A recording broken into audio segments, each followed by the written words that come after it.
helpful. You'll find it. But yes, you're going to have to It scares the raise living your daylights out of voice. me, yeah.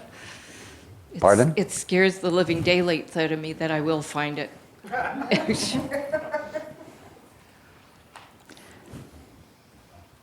Like I said, it's not comfortable, but don't whine about it. But it's more uncomfortable to stay stuck and helpless.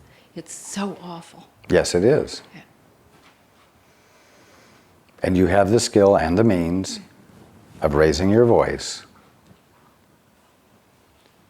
So divesting myself, as stupid as it may sound, of the job, there was an element in that said, now you're free. You know, see what comes up, because now you're free to be active. Now you're free to do something that means something to you. Are you asking me or telling me? Yeah, I'm asking you. I'm asking you, was I right? You should be telling me. Okay. That you should be making a statement out of that, yes. Well, you know, I'm not quite sure of how I feel, and I need Well, quit confirmation. being wishy-washy about it. Okay. I so appreciate this. You can't imagine. Thank you. You see, it's all about embodiment. It's all about undoing the spiritual disconnect between idealism and realism. It's about behaving in a new way. Behaving in ways you never behaved before. If nobody's behavior changes, nothing is going to change. And if your mind changes and your behavior doesn't, nothing has actually happened. Let's be very clear about that. My feeling is that now that Jason is getting well, I have the freedom to be creative again. I have the freedom to... Well, you're going to give yourself permission to be creative again. Okay. You didn't necessarily have to abandon it in the interim.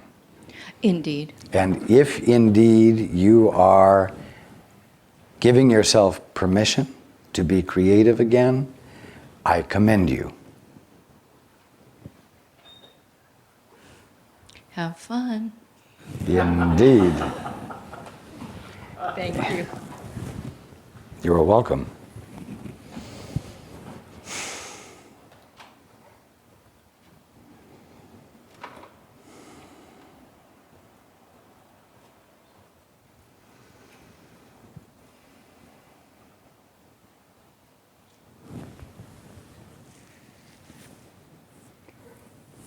You know what? The next major changes on your planet are not going to come from the governments, but from the people.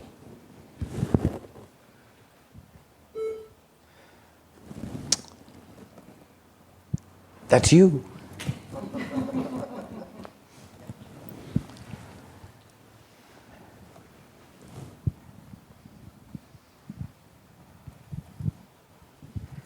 There's more of you than there are of them. There's more of you not claiming to be in charge, who actually are in charge, than there are those who think they're in charge but aren't.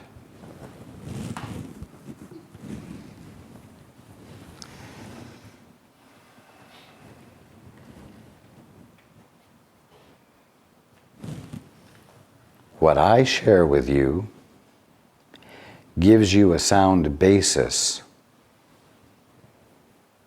for being an agent for real change.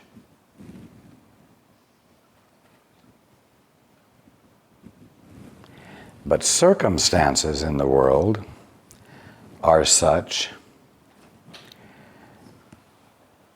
that they are going to promote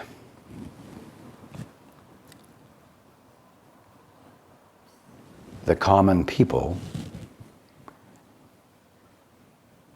to get up on their haunches and demand humanity, humaneness as well. And it will be a little bit more difficult for them because they will think that they're doing it as a defense, as a means of surviving, rather than it being an expression of their function, of their divine birthright. Nevertheless, the shift to greater humanity is going to come about. And to the degree that you participate in this from an appreciation for and a connectedness with God, your energy and your efforts will have more dynamic results, more far-reaching results beyond just your immediate relationship, your immediate family, your immediate community.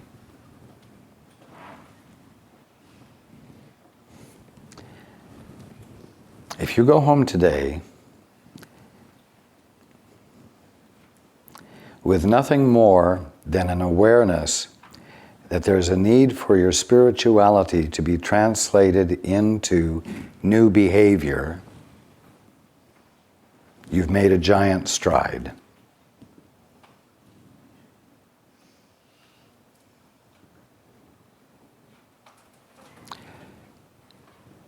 It isn't about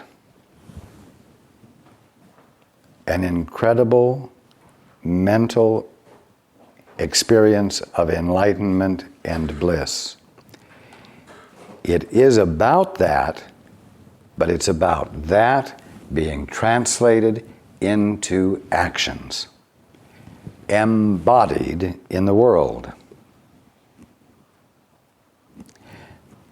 where what you embody in the world comes out of an experience of love rather than an experience of vulnerability that gets turned into an embodiment of self-defense.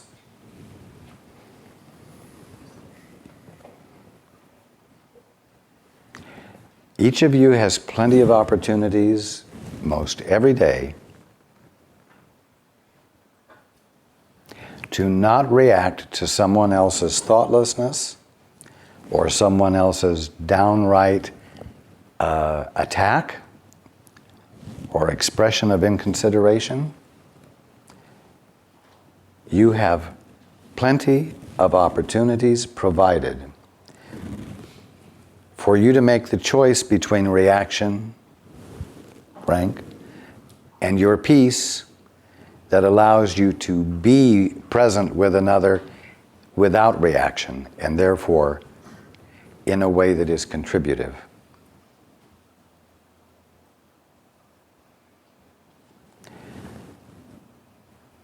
Love better be made relevant to where you are in practical and humane ways.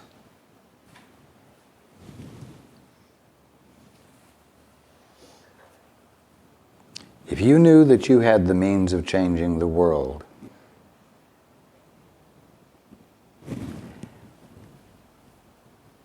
and bless it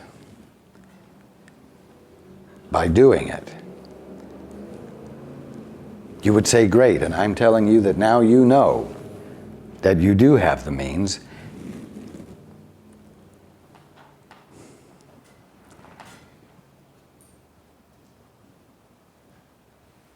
And I'm not going to let you off the hook.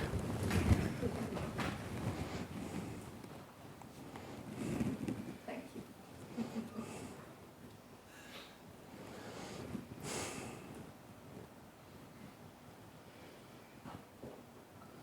Because I love you and I know what it's your birthright to be experiencing.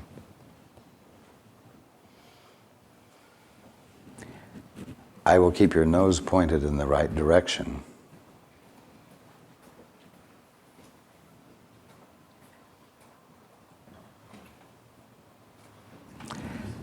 And the right direction is to have an object of your affection, your brother, your sister, your neighbors across the border, your neighbors across the ocean.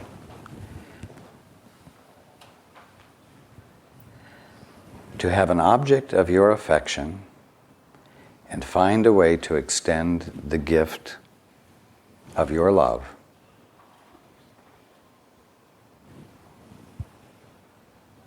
in an embodied way.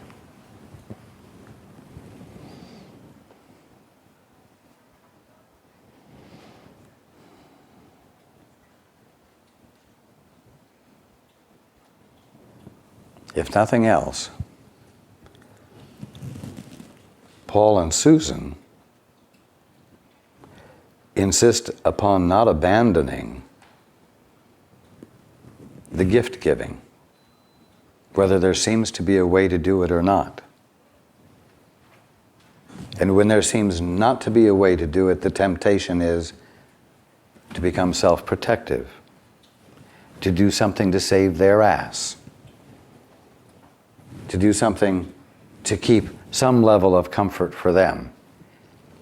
And when the temptation comes, they don't buy it. They know that the intent to make the gift, that loving, having an object of their affection, and extending to that object of their affection is the whole ball of wax.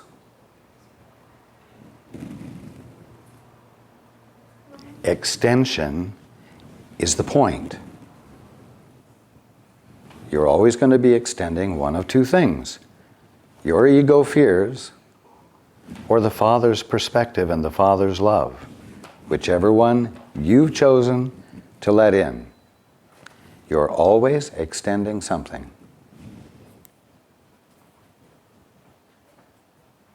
So,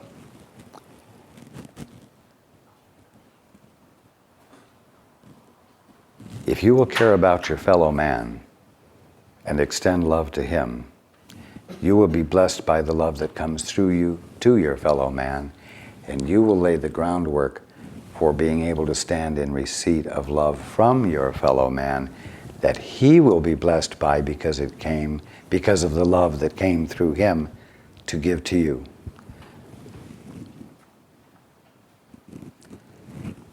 But it's got to be embodied.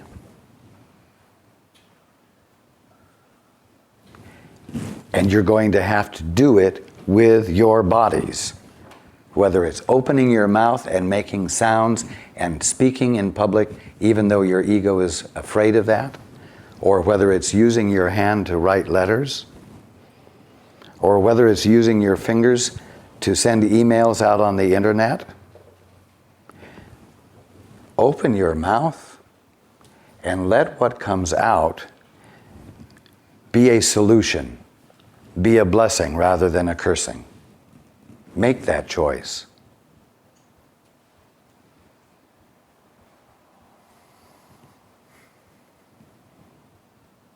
And the love that you will feel will be surprising to you. And the joy that you feel and the security that you feel, because you really will be being on the beam, will provide you with the proof that you're on the right track. And the evidence of atonement that you see occurring in the world will be a source of great joy.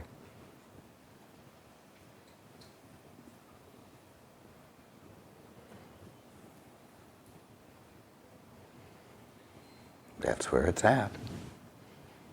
That's what it's about.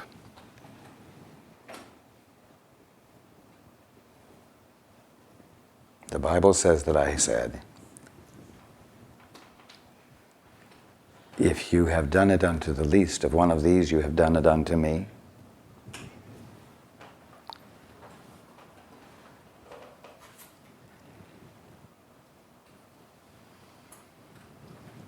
Give the very best to each other. Make a point of it. Refuse to give less than the best. Refuse to open up your mouth and let hate or frustration be voiced. Shut your mouth until what you can express is a blessing. And understand that the frustrations you feel are not caused by other people, but are caused by the fact that you are choosing to let the voice for fear find expression in your life, which causes you misery.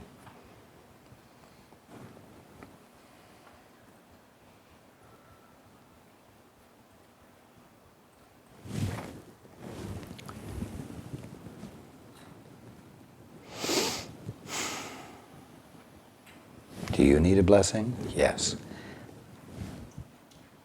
Does everybody else need a blessing? Yes. Does your enemy need a blessing? Yes.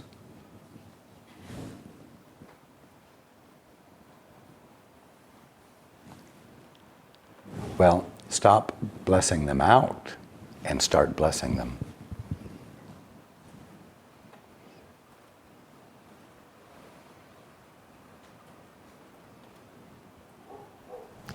And just to be clear, as the very last point, blessing your brother never means being a doormat for them. And blessing your brother sometimes means saying no.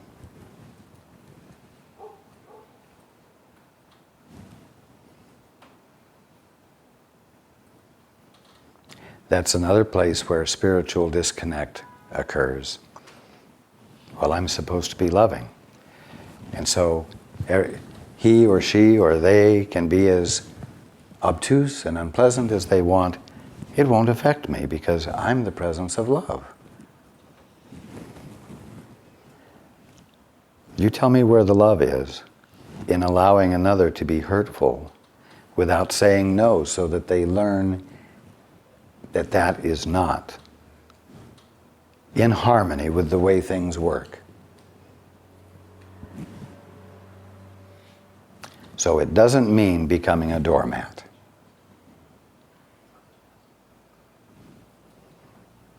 And of course there's more and more and more and more that I could say. But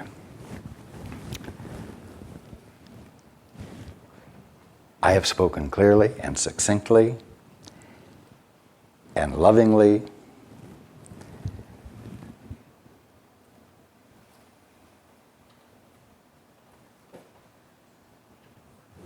And when a thing is complete, it is complete. And so, as I always say, I have enjoyed being with you. And actually we're being with each other in a little bit of a new way. Deeper, more pointed, and it feels good to be able to be this way with you. Thank you.